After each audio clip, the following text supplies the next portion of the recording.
미국과 한국, 세계 각 지역에서 오늘의 미국 탑뉴스 브리핑 듣고 계신 여러분 안녕하십니까? 강혜신입니다. 미국 지금 일요일이고요. 일요일이라서 뭐 뉴스가 핫한 뉴스가 많지는 않지만 도도히 흐르는 뉴스 업계에서 그런 뉴스들이 오늘 일요일에 조금 더 앞으로 이렇게 갈 것 같다 하는 것을 돌아보게 하는 그 정도의 이슈는 많은 아침입니다. 이스라엘과 하마스 그리고 이제 그 전쟁이 미국 내부에서 미국 대통령 선거에 어떤 영향을 미치는지가 지금 본격적으로 조금 어떤 운동이라고 할까요? 움직임이 시작됐습니다.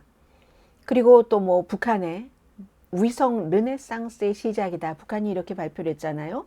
그런 내용이라든가 트럼프 전 대통령의 움직임, 또 미국에 살고 있으니까 이제 미국 남쪽도 조금 쳐다보게 되는데 멕시코에서 최초로 여자 대통령이 당선되는 게 거의 확정이 됐습니다. 이런 내용들 전해드리겠습니다. 이스라엘은 원래 예상했던 대로 휴전이 끝나면서 가자 남쪽, 특히 이제 칸 유니스라는 이스라엘이 꼭 집어서 그곳에 하마스의 본거지가 있다 하는 굉장히 많이 공습을 했습니다. 그래서 언론과 인터뷰를 하는 뭐 난민촌에 살고 있는 사람들은 도대체 그 공습의 소리가 끊이질 않았다라고 얘기를 하고 있거든요. 어디든지 공습을 한다. 그리고 물론 전단지는 뿌립니다. 피난을 하라고. 어디로 피난을 하라는 건지. 우리는 더 이상 피신할 곳이 없다. 북쪽에서 점점 남쪽으로 와서 작은 곳에 많은 사람들이, 워낙에도 인구 밀도가 세계에서 최고로 높았던 가자지구에서 지금 더 높아졌는데 어디로 가란 말인가.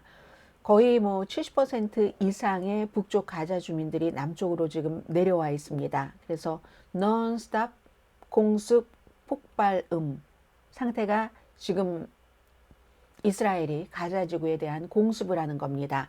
이스라엘은 하마스를 제거하기 위한 공습이다. 하마스 지휘본부. 그럼 지휘본부는 땅 위에 있는 게 아니라 땅 아래에 있기 때문에 그 위에서 공습하면 민간인이 먼저 다칩니다.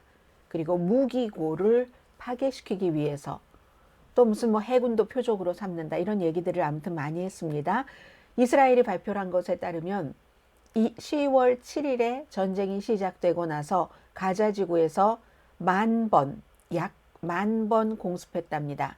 이스라엘이 얘기한 겁니다. 10월 7일이면 지금 2달 조금 안 됐죠? 그러면 10,000번, 한 달에 5,000번, 한 달은 30일.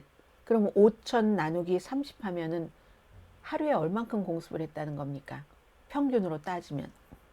제가 또 숫자에 약하니까 5,000 나누기 30 하면 하루에 166차례 공습을 했다는 얘기가 되겠죠. 그러니까 공습이 끊이질 않는다 하는 가자 주민의 말이 과장이 아닌 거죠. 이스라엘이 발표한 게 2달 사이에 10,000번 정도의 공습을 했다는 얘기입니다. 더 이상 도망칠 데가 없는, 피난처가 없는 가자 주민의 상태들 지금 계속 나오고 있고요.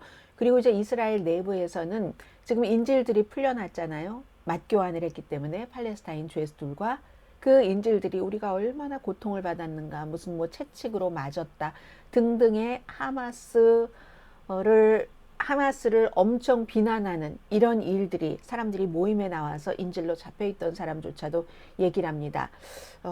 아무튼 이런 것들, 근데 그런 모든 것들은 사실은 거기까지만 들으면은 그렇지, 하마스가 참 못돼서, 하마스 못된 건 맞습니다. 그런데 기본적으로는 인질에 잡혀 있어서 50일 이상을 잡혀 있다가 나왔는데 저렇게 많은 사람들 앞에서 얼굴을 내놓고 할 수 있을까? 본인들의 생각이었을까? 아니면 좀 정부에서 그렇게 해주길 원했을까? 둘 다였을까? 케이스 바이 케이스였겠지만 모든 인질로 잡혀 있다 풀린 사람들, 모든 사람들이 전부 내가 이렇게 당했노라 하고 말하기를 원치는 않을 것 같습니다. 그리고 이스라엘이 그렇게 함으로써 하마스를 정말 나쁜 인간들로 묘사하기 위해서는 이스라엘이 완전히 당하기만 해야지 되는데, 이스라엘은 2달 동안 10,000번을 이스라엘 발표에 따르면 민간인이 다칠 것을 알면서 거주지를 향해서 또 계속 지금 폭탄을 떨어뜨리고 있습니다. 하마스가 그 밑에 있을지도 모르니까, 있는지 없는지 알 수 없습니다. 그리고 카멜라 해리스 부통령이 이제 얘기를 하네요. 대통령이 하도 많이 얘기를 했고 대통령의 그 같은 얘기에 대해서 별로 듣지 않고 미국에 있는 아랍계, 가자지구 사람들만 아랍계가 아니잖아요. 아시아계 가운데서도 아랍계, 가자지구, 팔레스타인 사람들과 같은 종교를 가지고 있는 사람들도 있고 하니까 그런 카멜라 해리스 부통령이 너무 많은 팔레스타인 사람들이 숨졌습니다. 인간 그 고통이 너무 엄청납니다라고 얘기를 하지만 지금 이미 이 이스라엘과 하마스 전쟁에서 바이든 카멜라 티켓은 지고 있는 티켓입니다. 이건 뒤에 말씀드리겠습니다. 15,500명 이상 숨졌고 가자에서 부상자는 뭐 3배 이상 많습니다. 추수감사절에 서한지구에서 팔레스타인 사람들로서 퀘이커 학교를 나온 거예요. 유치원부터 12학년까지. 그리고는 뭐 아이빌리그 브라운 대학교도 가고 뭐 보스턴 칼리지도 가고 이렇게 세 친구가 어렸을 때부터 학교 다니다가 추수감사절에 그 세 친구 가운데 한 친구의 친척집에서 추수감사절 디너도 먹고 산책하러 나왔다가 아랍어, 영어를 같이 쓰고 하다가 근처 아파트먼트에 살고 있는 48살이죠. 제이슨 이튼이라는 사람의 쏜 총에 맞아서 3명의 학생들이 병원에 입원했는데 2명은 퇴원했습니다.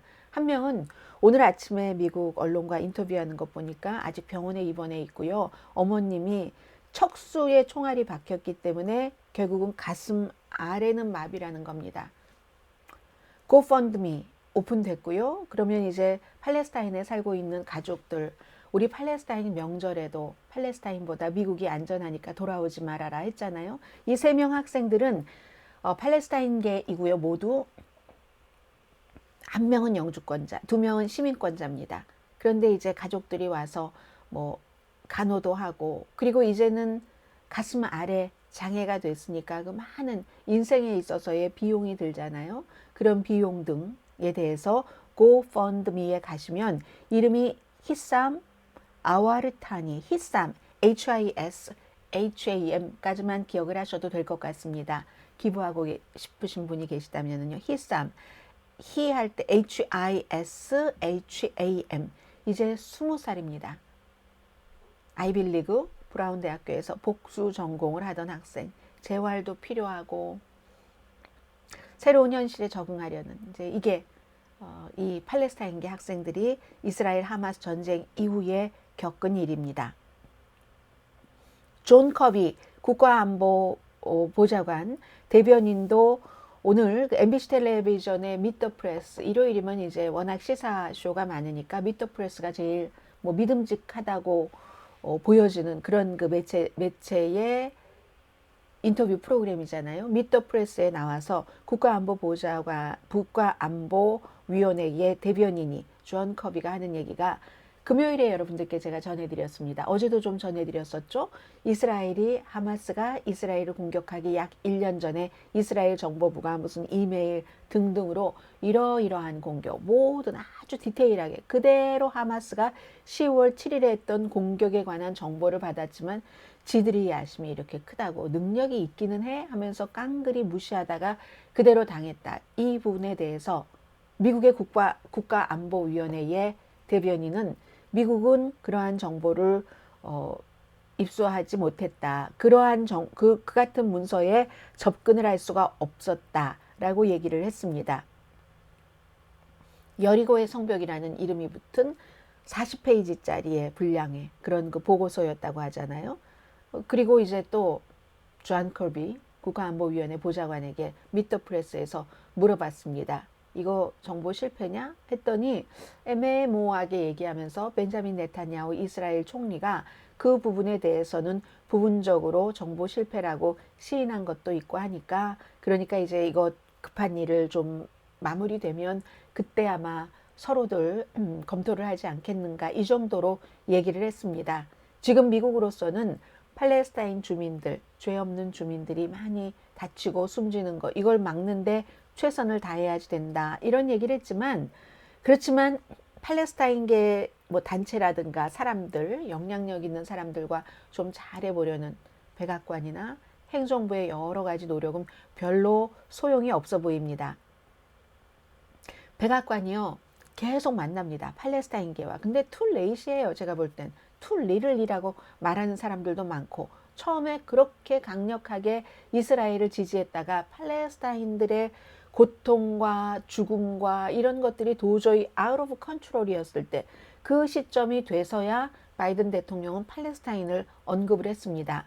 그리고 그 뒤에 뭐 조금씩 백악관에 초대를 하는데, 너무 적은 사람을 초대를 해서 뭔가 가만히 경청은 잘한다고 하는데, 경청하면 뭐합니까?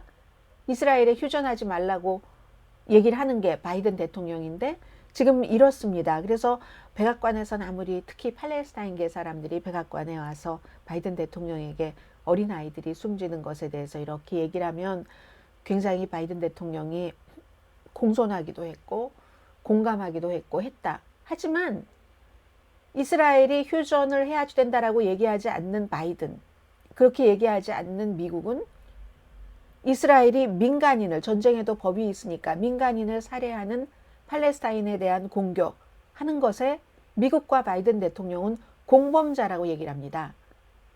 아랍계는요. 그런데 이게 굉장히 중요하죠.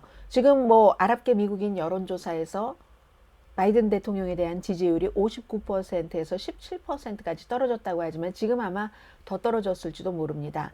그런데 어제 토요일이었잖아요. 전국에서, 그것도 격전지에 아랍계 아메리칸 그 유권자들 이제 모임이 쫙 결성을 해서요.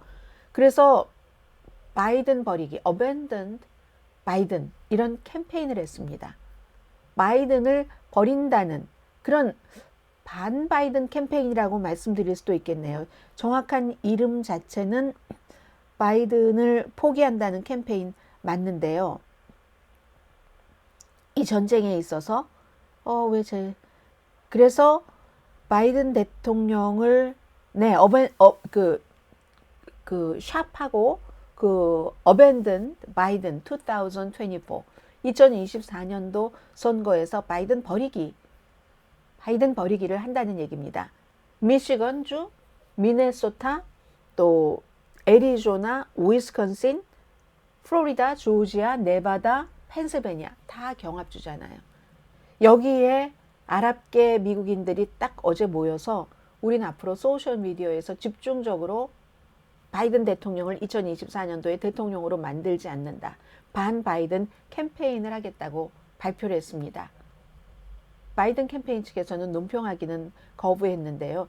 이 격전지, 경합주, 스윙 스테이트는 전부 아랍계 그 투표권을 갖고 있는 인구들이 많이 살고 있는 곳입니다. 근데 등록된 그 유권자 가운데서 아랍계가 얼마나 되느냐, 이런 뭐 신뢰할 수 있는 그 통계는 없거든요. 인구 센서스가 아랍계다 뭐 이런 것은 있지만 그 아주 또 디테일하게 들어가지는 않기 때문에. 그런데 다만 이제 2020년도에 바이든 대통령이 승리한 그런 그 스윙 스테이트, 경합주에서는 작은 차이라도 큰 차이를 만들 수 있습니다. 더군다나 이번에 바이든과 이 트럼프가 겨룬다면, 그래서 중요한 거죠.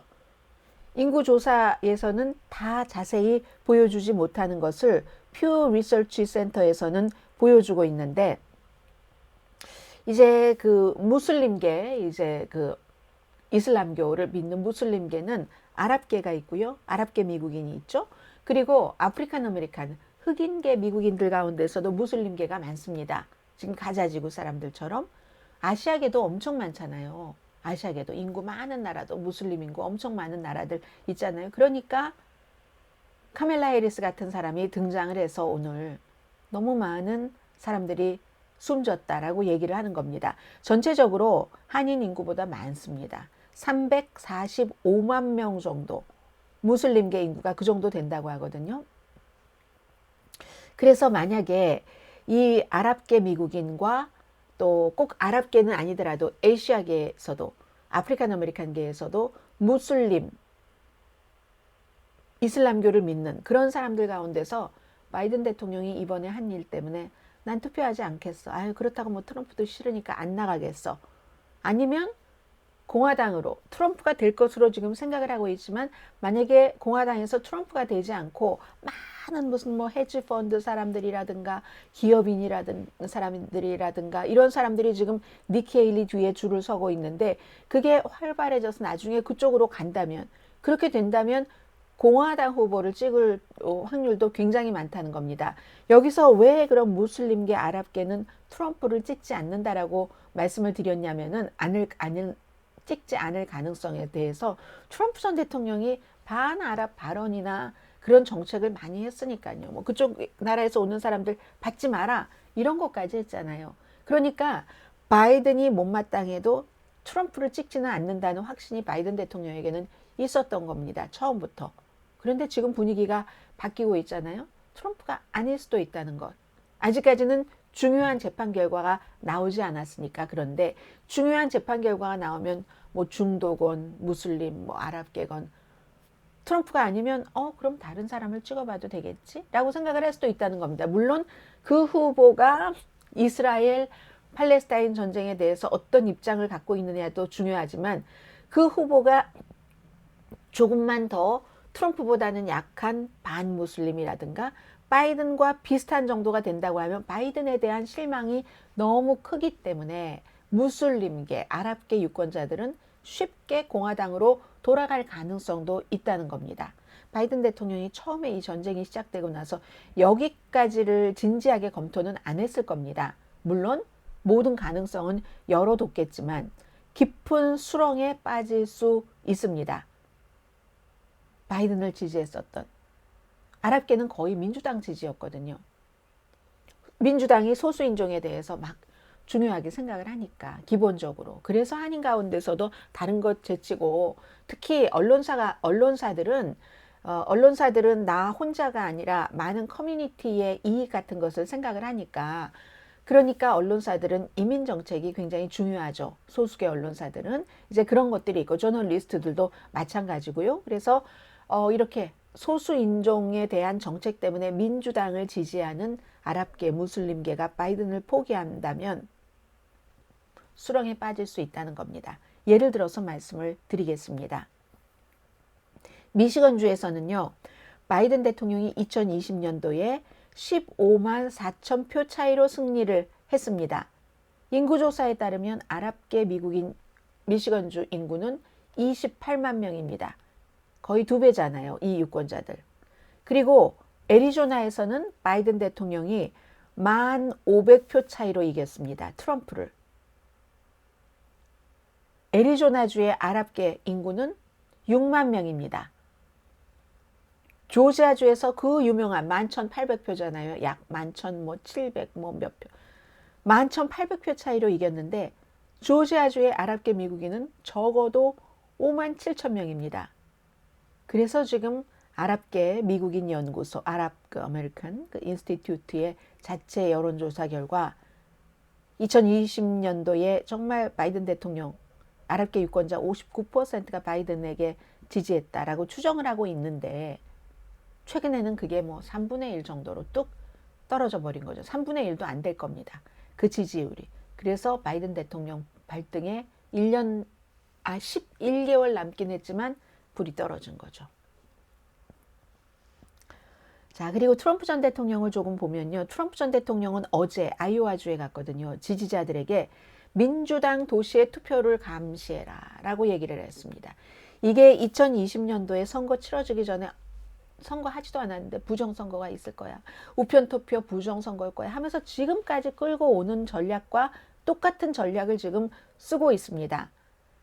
가장 중요한 게 선거에서 가장 중요한 게 투표를 감시하는 거다. 이건 미국이 썩었어 하는 것을 공개적으로 자인하는 거잖아요. 가장 중요한 것은 보통 지금까지는 트럼프 이전에는 자신의 한 표, 이 갖고 있는 표를 포기하지 말고 낭비하지 말고 버리지 말고 행사를 하십시오. 그게 민주주의입니다. 국민의 그 표의 숫자에 따라서 운영되는 게 사람이든 정책이든 이렇게 얘기를 하는데 트럼프 전 대통령은 이게 뭡니까? 결국은 나에게 올 투표가 바이든에게 가는지 감시해야지 돼 하고 딱 도시도 꼬집어서 얘기를 합니다. 디트로이트, 필라델피아, 그리고 애틀란타 같은 전부 민주당이 강한 도시라고도 보이지만 민주당이 강한 도시인 건 맞아요. 특히 흑인 인구가 많은 도시들입니다. 흑인들이 바이든 대통령에게 더 많이 결정적으로 바이든 대통령 승리에 사우스캐롤라이나주부터 시작을 해서 조지아 이런 많은 애틀란타, 펜실베니아, 미시건의 디트로이트 바이든 대통령이 되는데 결정적인 역할을 했잖아요. 이런 겁니다. 지금 연방 선거 결과를 뒤집으려는 시도를 했다는 혐의에 대해서 기소되고 재판이 시작이 될 텐데 그런 사람이 또 이렇게 얘기를 하고 있습니다. 승자인 바이든 대통령 독재자로 묘사를 하는데 누가 독재자를 원하는지는 뭐 알아서 생각들 하시고요. 공산주의자라고도 하잖아요. 파시스트라고도 하고 폭군이라고도 하고 이런 트럼프의 발언에 대해서 바이든 캠페인에서는 지금 줄줄이로 재판 문제 같은 것들이 기다리고 있으니까 시선을 돌리려고 하는 얄팍한 술수다. 대중의 관심을 좀 더 과격하게 얘기하고 또 부정선거가 있다면 이렇게 얘기하면 사람들이 그쪽으로 쏠릴 수 있으니까 그렇다고 얘기를 하고 있고 근거 없는 주장 반복합니다. 그 아이오와주의 시더 레피즈에서 열린 그런 캠페인에서 바이든이 민주당을 공격한다. 바이든 attacks democracy. 바이든 attack democracy라는 팻말까지 다 나눠줬습니다. 현직 미국의 대통령이 민주주의 최대 국가의 대통령이 인구상으로는 뭐 다른 국가가 더 많지만 민주주의의 최대의 그 강력한 국가인 미국의 대통령이 민주주의를 공격한다는 팻말을 나눠줬습니다. 그리고 다시 이것도 보세요. 왔다 갔다 하기 때문에 조금 진지하고 좀 뭔가를 아는 분들은 트럼프의 얘기는 헛소리가 많네 하고 생각을 하셔야지 됩니다. 트럼프가 진짜를 말해가 아니라 트럼프는 헛소리를 많이 하네. 그 헛소리에 속으면 나도 바보라는 얘기야. 스투핏하는 얘기야. 이렇게 아셔야지 되는데 그렇게 안 하시겠죠. 그리고 또 이렇게 말하는 저를 욕하시겠지만 저는 그런 욕먹는 거 아무렇지도 않습니다. 진실을 말하고 있기 때문에. 오바마 케어, 어포러블 케어 액트에 대해서 처음에는 폐지한다고 했다가 딱 분위기 보니까 아니니까 변경한다고 했다가 이번에는 어제는 좀 이렇게 변화를 줘야지 돼 거기에 대해서 그걸 한 2배 정도는 더 크게 얘기를 했습니다. 며칠 전에 언급한 것에 비해서는 아무튼 이리하여 트럼프 전 대통령 그 사법 리스크는 여전히 리스크인 상태에서 트럼프 쪽으로 멀어지는 사람들은 많고 여론은 여전히 공화당의 유권자들은 트럼프에 몰려있는 상황에서 제3세계 정말 후진 나라들의 독재자들이 해온 것과 같은 행위의 캠페인을 더욱 강하게 페달을 밟고 있습니다. 그리고 이제 짧게 2가지만 전해드리면 될 것 같은데요. 북한이 위성 정찰 작전의 운영을 시작했다고 선포를 했습니다. 르네상스다라고 표현을 했는데 위성 발사를 해서 전에 2번 실패했다가 러시아에 가서 푸틴, 김정은 위원장이 만나고 나서 와서 금방 했는데 성공을 해서 러시아가 좀 뭐 준 거 아니야? 라고 사람들이 생각을 하는 그렇게 위성 발사를 해서 궤도에 안착을 하고 3주일도 안 돼서 만리경 1호를 성공하고 3주일도 안 돼서 그 위성이 미국 그 뭐 동북부 그 해안 뭐 태평양 괌 따라서 백악관 뭐 국방부 공군기지 무슨 뭐 주요 목표 지역에 막 사진도 공개를 하고 앞으로 다 우리가 들여다보겠어 하는 얘기잖아요. 거기다 또 핵탄두를 딱 안착하면 뭐가 되고 하는 우리의 핵 프로그램이 안정적으로 되는데 굉장히 도움이 될 것이다 하고 얘기를 했고요. 그리고 미국, 한국, 일본은 다 비난하죠. 뭐 평화협정 위반이라고. 그리고 사실 그게 뭐 안착했다고는 하지만 능력이 있어? 뭐 이런 것도 반신반의하는 것도 조금 있고 한국도 가만히 있지 않습니다.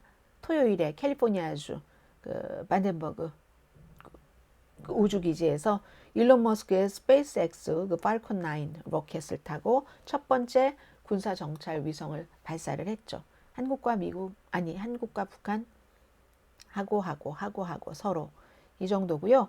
그리고 제가 미국에서 방송되는 오늘의 미국이기 때문에 이 남미 쪽에 대해서도 큰 뉴스의 헤드라인 정도는 전해드리는데요. 이제 정말로 그렇게 확정이 된 것처럼 보이네요. 멕시코에서 최초의 여자 대통령이 나오게 됐습니다.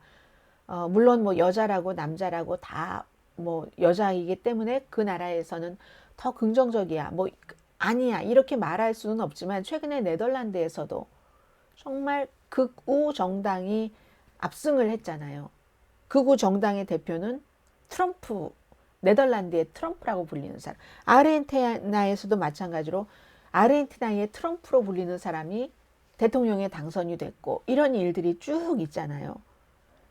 하비에르 밀레이 53살 아르헨티나의 대통령 당선자는 뭐 장기 판매까지 허용을 하는 그렇겠다 이렇게 얘기하는 사람이고요. 헤이르트 빌데르스 네덜란드의 그 극우 당의 그 대표 60살인가 그러죠. 60살이죠. 이 사람은 이민 너무너무 싫어하고 난민 안 받아들인다고 하고 그리고 유럽연합에서 탈퇴할 것을 얘기를 하고 그러면 또 일론 머스크가 막 박수칩니다. 좋아 좋아 좋아 좋아 하고 그런데 멕시코는 3당 후보가 한 사람이 사퇴를 함으로써 2명의 여당과 야당에서 전부 여성 후보입니다. 그러니까 누가 되든지 여성이 대통령이 되게 되는 겁니다. 멕시코의 3당 후보는 미국 국경과 가까운 그 누에보 레온의 주지사인데 35살이니까 얼마나 젊어요. 사무엘 가르시아. 멕시코의 현 대통령이 안드레스 마누엘 로페스 오브라도로 대통령이 지지를 했었죠. 사람들은 그가 이 제3당의 후보니까 제3당의 후보를 지지한 것은 이 두 여성의 표를 좀 갈라놓으려고 그랬다. 뭐 이런 얘기들을 많이 하는데 어쨌든 그건 멕시코는 멕시코의 문제이고 그리고 멕시코에서도 이제 최초의 무슨 뭐 아르헨티나라든가 뭐 이런 나라 등등에 이어서 여자 대통령이 나오게 되는데 집권당에서는 클라우디아 쉐인바움 그리고 또 다른 야당에서는 소치틀 갈베스 이 두 사람이 이제 두 사람 가운데 한 사람이 멕시코 대통령이 되게 됩니다. 자, 오늘의 미국 일요일의 탑뉴스 브리핑 여기서 마치고요. 내일은 월요일이고 뭐 몇 가지 당연히 탑뉴스가 될 만한 것들이 이미 설정이 됐네요. 뭐 조지 산토스라는 의회에서 6번째로 동료들에 의해서 쫓겨난 연방 하원 의원이 다른 동료들에 대한 불만을 접수한다던가 이런 내용 등이 지금 있고 그리고 이제 본격적인 12월 달이 시작이 되잖아요. 내일부터는 오늘이 3일이니까 12월 4일 야 이제 연말 뉴스가 되는 거예요. 올해의 10대 뉴스 등등등등 이렇게 해서 한 해가 마무리되게 될 겁니다. 저는 어제 드라마를 너무 많이 봤고요. 오늘은 정말 청소를 해야지 되는데 청소부터 해야 되나 보고 싶은 것부터 봐야 되나 또 봐야 될 책들도 몇 권 정리를 해놨는데 여러분이 하나 추천해 주세요. 어떻게 할까요? 책부터 볼까요? 봐야지 되는 드라마부터 볼까요? 아니면 청소부터 할까요? 인간의 에너지가 딱 한정이 돼 있어서 그리고 여름철에는 잘 모르겠는데 겨울철에는 깜깜하잖아요. 깜깜해지면 그 다음에는 청소하기가 좀 싫어지던데요. 좀 잘 안 보일 것 같고 운전할 때 시야가 밤이 되면 줄어드는 것처럼 그런 생각이 들고 제가 어저께 본 거 가운데서 가장 재밌었던 것 가운데 하나는 뭐냐면 석세션의 2였든지 1이었든지 잘 모르겠는데 어떤 한 부분에서 박스 석세션이라는 드라마가 HBO의 드라마 옛날 드라마죠. 저도 옛날에 보고 지금 이제 좀씩 또 보고 있는데 뭐 좀 확인할 게 있어서요. 그 1편인지 시즌 1인지 2인지에서인지 잘 기억이 안 나는데 팍스를 모델로 한 드라마잖아요. 팍스의 석세션 승계 아버지와 3명의 아들과 1명의 딸 그리고 아버지의 둘째 부인과 그 둘째 부인의 아들 뭐 이런 것인데 거기서 이제 한 사람이 이 거대한 기업의 사촌이에요. 이 가문의 박스 가문의 사촌이 여기 들어가는데 뭐 워낙에 뭐 많으니까 기업의 종류가 많으니까 박스 미디어로 들어가게 하려고 하니까 들어가게 누군가가 끌어주는 거예요. 거기서 사위가 이 가문의 사위가 끌어주는데 자기는 거기서 일하고 싶지 않다는 거예요. 왜 일하고 싶지 않냐니까 너무 분명히 얘기하는 거예요. 이 정도를 말씀드리는 겁니다. 미국에서는 드라마만 보는 사람들도 팍스가 어떤 곳인지는 다 안다. 거기도 나와요. 분명하게 팍스라고. 시청자 본래의 시청자의 나이가 평균 나이가 68세입니다. 팍스는 68세인데 68세이기 때문에 팍스에서 뭐 막 대단하게 막 음모론 같은 걸 얘기하면 엄청 타격은 크지만 바잉 파워가 별로 없어요. 그래서 거기서 얘기하는데 기저귀, 노인 기저귀 이런 선전만 들어온다는 거예요. 그런데도 좀 젊은 이 가문의 친척이 놀이공원 쪽에서 뉴스 쪽으로 가라고 하니까 나는 싫다고 그러는 거예요. 왜 싫으냐고 물어보니까 나의 뭐와 안 맞는다는 거예요. 그렇다고 그 젊은이가 그렇게 똑똑한 사람도 아니거든요. 그 시점까지 나는 인종차별주의를 굉장히 싫어하고, 그리고 또 무슨 여성 혐오 같은 것도 그러고, 또 하나가 거짓을 막 이렇게 하는 거가 너무 싫은데 박스가 그거 세 개를 다 한다는 거예요. 저는 여러분들께 자주 말씀을 드리거든요. 박스는 처음부터 이걸 뭐 언론 뭐 보도에 이게 이렇게 만들어진 게 아닙니다. 돈 벌기 위해서, 파워를 갖기 위해서, 대통령을 지배하기 위해서, 우리의 사업에 도움이 되는 대통령을 대통령으로 만들기 위해서, 그리고 그가 대통령에 있을 때는 그의 그걸 다 이렇게 해주면서 우리도 몸집 불리기를 하는 그게 박스 채널이거든요. 그래서 어제 제가 그걸 보면서, 그래서 인종차별이라는 건 너무 분명한 박스의 그것이고, 이민자에 대해서 여러 번 말씀드렸죠. 그래서 이민자에 대해서 다 묶어서 얘기를 하는 거예요. 백인이 아닌.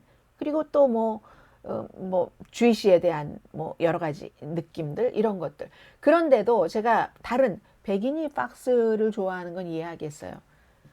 에이시안 아메리칸이면서, 코리안 아메리칸이면서 그런 인종차별주의적인, 그리고 거짓을 보도를 하는, 아예 처음부터 루퍼트 모독이 얘기를 했잖아요. 얼마 전에. 그게 트럼프에 대해서 이렇게 우리가 보도를 했었던 것이 다 사실 말하자면 돈 때문에 그랬다라고 얘기를 했잖아요. 그런데도 이게 박스가 이렇게 보도를 했는데요. 다른 데는 다 거짓말이에요. 박스만 제대로 된, 이렇게 말하는 사람들 바보 아니에요?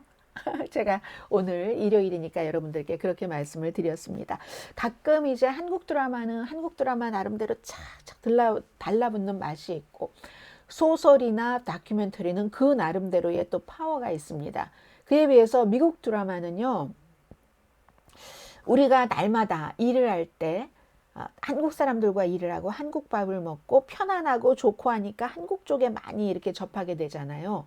그것과 다른 미국에 살면서 미국을 더 많이 느끼고, 그 드라마에서 느꼈던 것이 현실에서는 또 이렇게 접하게 되면은 10배로 또 쫙 다가오거든요.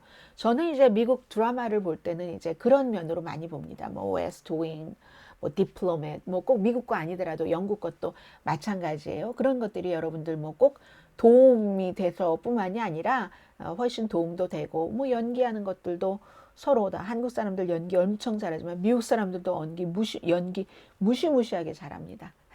어제 이제 그런 거 봤었고요. 오늘도 이제 할 일이 너무 많아요. 엄마, 내가 어제도 재밌게 노느라고 연락을 많이 못했어요. 한 번밖에 못했죠? 2번 했나요? 3번 했나요? 저는 엄마랑 자주 얘기하거든요. 자, 이상 오늘의 미국, 제가 그래도 이 내용은 맨 마지막에 말씀드렸습니다. 들으셔도 되고 안 들으셔도 되니까. 오늘의 미국 탑뉴스 브리핑 여기서 마치고 내일 뵙겠습니다. 강혜신이었습니다.